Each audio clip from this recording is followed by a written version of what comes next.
ہر طرف سے بربادی کا شکار ہو رہے تھے، اور ایسے میں وہ سارا بلیم کس کو کر رہے ہیں؟ حضرت صالح علیہ الصلوۃ والسلام اور ان کے ساتھ اہل ایمان والوں کو، کہ تمہاری وجہ سے ہم نے تم ہی بدشگون۔ اب اس سے یہ معلوم ہوتا ہے کہ بدشگونی لینا اسلام میں کیسا ہے۔ کیا ہم کسی کے عمل کا وبال ڈال سکتے ہیں پوری فیملی پر، خاندان پر؟ یا کیا کسی ایک فرد کا اثر کسی اور پر ڈل سکتا ہے؟ بالکل بھی نہیں۔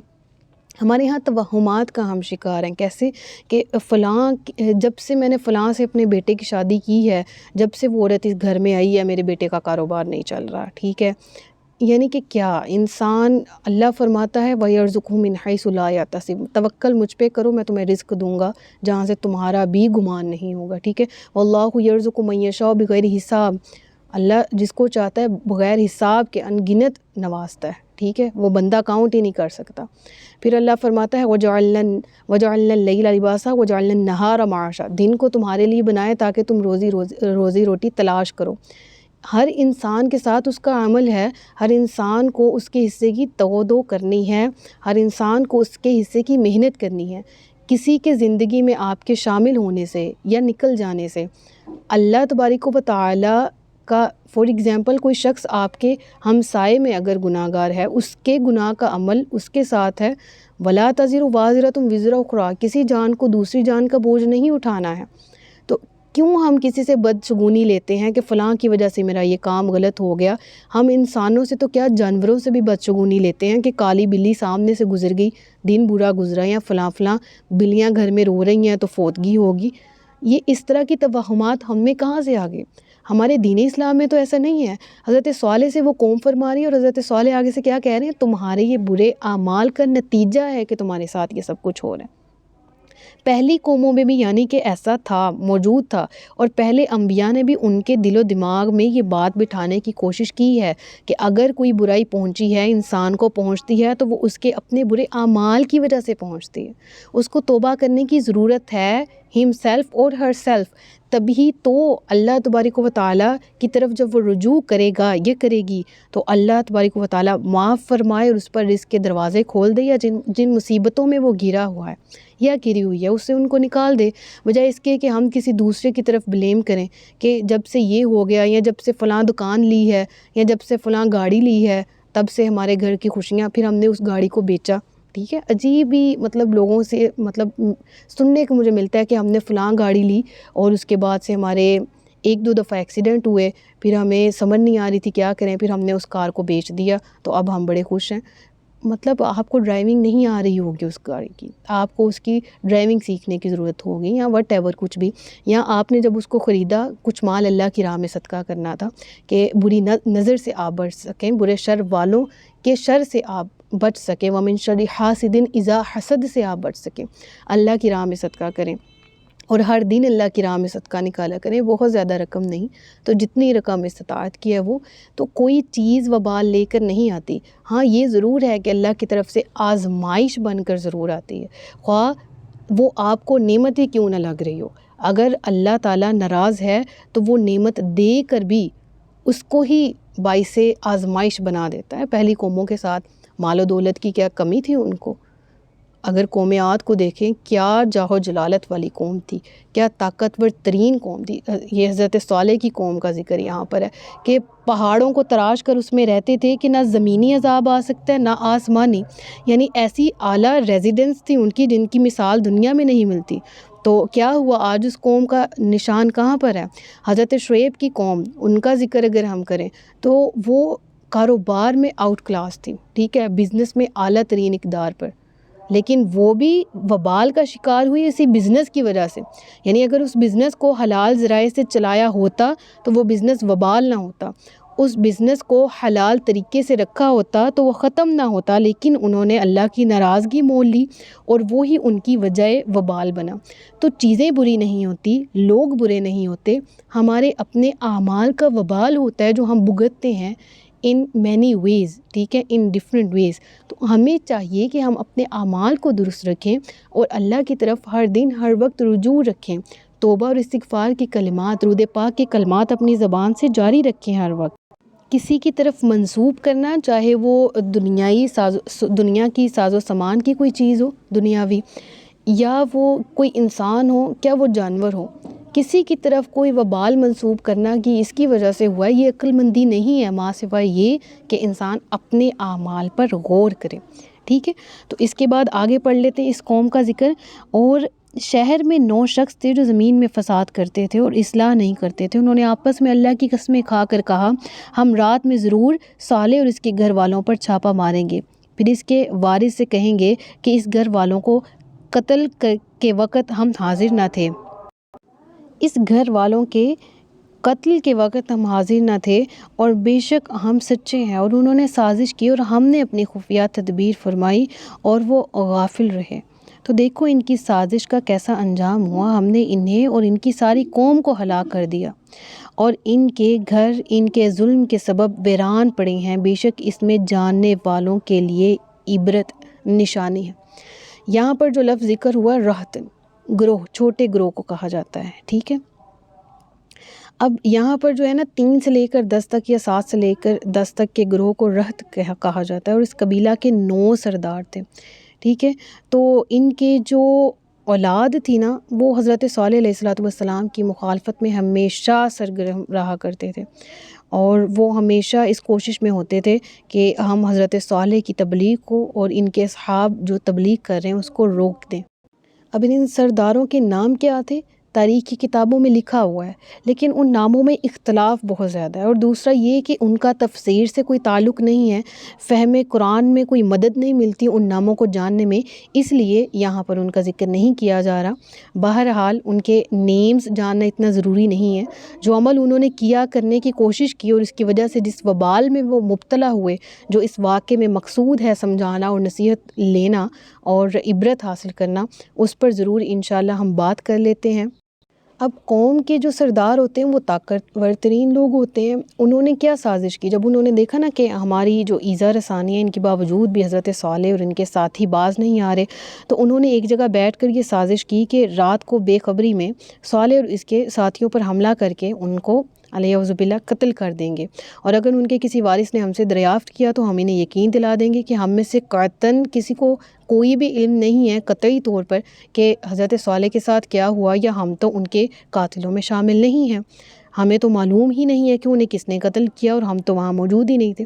یعنی ان کا یہ خیال تھا کہ ان کے صالح علیہ السلام اور ان کے ساتھی جو ہیں ان کے وارث کمزور اور بے نوا قسم کے لوگ ہیں، ہم سرداران ہیں تو ہم سے کون پوچھ گچھ کرنے آئے گا، اور اگر کوئی آیا بھی تو ہمارا اتنا کہہ دینا کافی ہے کہ ہمارا اس واقعے سے کوئی تعلق نہیں.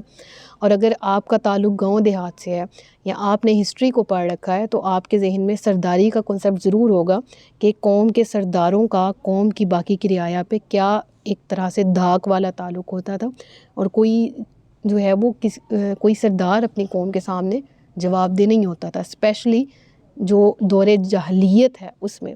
دور اسلام میں تو عمر فاروق رضی اللہ تعالیٰ عنہ کا بھی ملتا ہے نا ہمیں کہ آپ خلیفہ ہیں.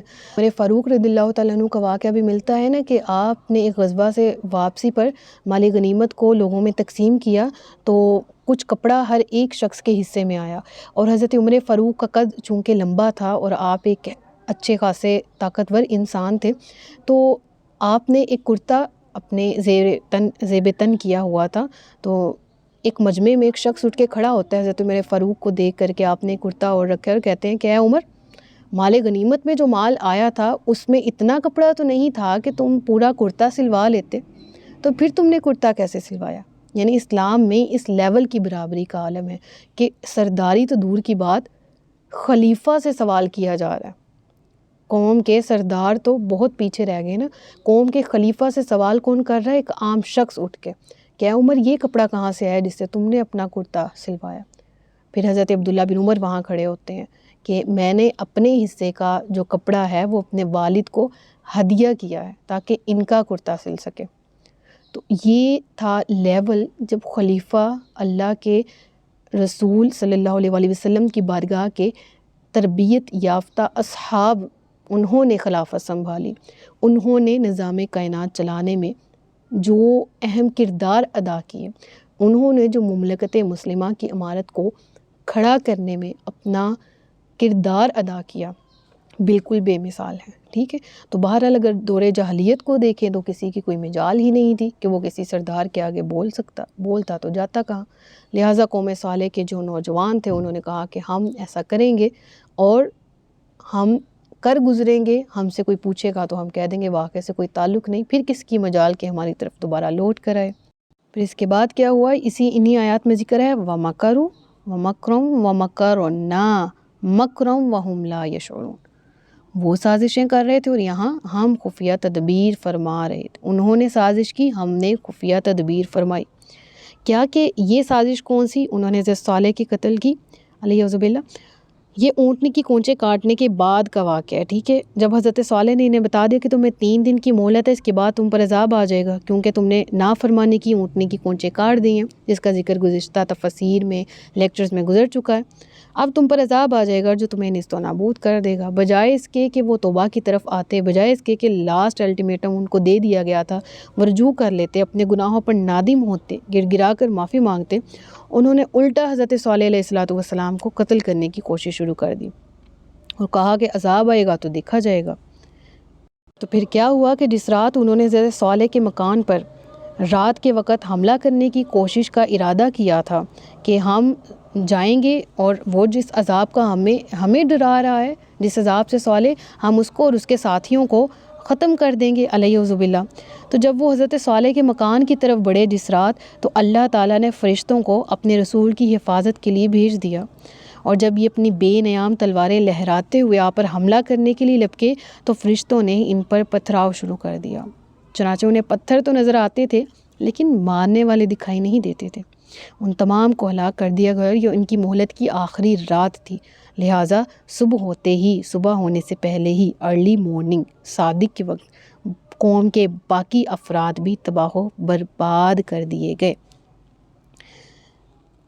تو قرآن کریم کی آیت میں رب فرماتا ہے تو دیکھو ان کی سازش کا کیسا انجام ہوا، ان کی سازش کا کیسا انجام ہوا، ہم نے انہیں اور ان کی ساری قوم کو ہلاک کر دیا، اور یہ ان کے گھر یہ گھر ان کے ظلم کے سبب ویران پڑے ہیں، بے شک ان میں جاننے والوں کے لیے عبرت اور نشانی۔ اور ہم نے ان لوگوں کو بچا لیا جو ایمان لائے اور ڈرتے تھے، یعنی اہل ایمان پر یہ عذاب اور وبال نہیں آیا، اہل ایمان اس عذاب سے محفوظ رہے، اور باقی بستی کے جو کفار ہیں وہ نیست و نابود کر دیے گئے۔ وَلُوطًا إِذْ قَالَ لِقَوْمِهِ أَتَأْتُونَ الْفَاحِشَةَ وَأَنْتُمْ تُبْصِرُونَ، اور لوط کو یاد کرو جب اس نے اپنی قوم سے فرمایا تم بے حیائی کا کام کرتے ہو حالانکہ تم دیکھ رہے ہو، کیا تم عورتوں کو چھوڑ کر مردوں کے پاس شہوت سے جاتے ہو، بلکہ تم جاہل لوگ ہو۔ تو اس کی قوم کا اس کے سوا کوئی جواب نہ تھا کہ کہنے لگے کہ لوط کے گھر والوں کو اپنی بستی سے نکال دو، بے شک یہ ایسے لوگ ہیں جو بڑے پاک صاف بنتے ہیں، اور ہم نے اسے اور اس کے گھر والوں کو نجات دی، اور اس کی عورت کو ہم نے اسے پیچھے رہ جانے والوں میں سے مقرر کر دیا، یعنی اور اس کی عورت کو ہم نے پیچھے رہ جانے والوں میں مقرر کر دیا تھا۔ کس کے؟ اس کا ذکر گزشتہ سورۃ الشعراء کے بالکل اختتام میں گزر چکا ہے۔ اگر آپ شروع سے ساتھ ہیں تو آپ کو اس واقعے کی صحیح سے سمجھ آ چکی ہوگی، اگر شروع سے ساتھ نہیں ہیں تو قوم لوط کا جو انجام ہے، قوم لوط کے جو برے اعمال ہیں، جہاں یہ قوم آباد تھی، آج اس ایریا کا کیا نام ہے، اس پر تمام ڈیٹیل میں سیریز موجود ہیں لیکچر پلے لسٹ میں۔ حضرت لوط علیہ السلام کے نام سے پلے لسٹ موجود ہے اسی چینل پہ، وہاں سے ڈیٹیل سن لیجئے گا۔ یہاں پر جو ذکر ہے کہ ان کی جو بیوی ہے وہ بھی کافرہ تھی اور کافروں کی محبت میں پیچھے مڑ گئی تھی، تو وہ بھی وبال میں اس کے اضافہ ہوا اور وہ بھی عذاب کا شکار ہوئی اور نابود کر دی گئی۔ اور ہم نے ان پر ایک بارش برسائی تو ڈرائے جانے والوں کی بارش کتنی بری تھی، فَسَاءَ مَطَرُ الْمُنذَرِينَ۔ کیا آخری آیت دیکھیے گا، قُلِ الْحَمْدُ لِلَّهِ وَسَلَامٌ عَلَىٰ عِبَادِهِ الَّذِينَ اصْطَفَىٰ اللَّهُ خَيْرٌ عَمَّا يُشْرِكُونَ۔ کہو تمام تعریفیں اللہ کے لیے ہیں اور ان بندوں پر سلام ہو جنہیں اللہ نے چن لیا، کیا اللہ بہتر ہے یا ان کے خود ساختہ شریک؟ بے شک اشہد ان لا الہ الا اللہ وحدہ لا شریک لہ واشہد ان محمدن عبدہ و رسولہ۔ صدق اللہ العلی العظیم و صدق رسولہ النبی الکریم۔ سچ فرمایا اللہ نے جو عظمت والا ہے۔ یہاں پر پارہ نمبر 19 مکمل ہوتا ہے۔ انشاءاللہ نیکسٹ لیکچر میں پارہ نمبر 20 سے باقاعدہ آغاز کریں گے۔ اپنا بہت سا خیال رکھیے گا، مجھے دعا میں یاد رکھیے گا۔ تاجدار ختم نبوت زندہ باد، پاکستان پائندہ باد۔ السلام علیکم ورحمۃ اللہ وبرکاتہ۔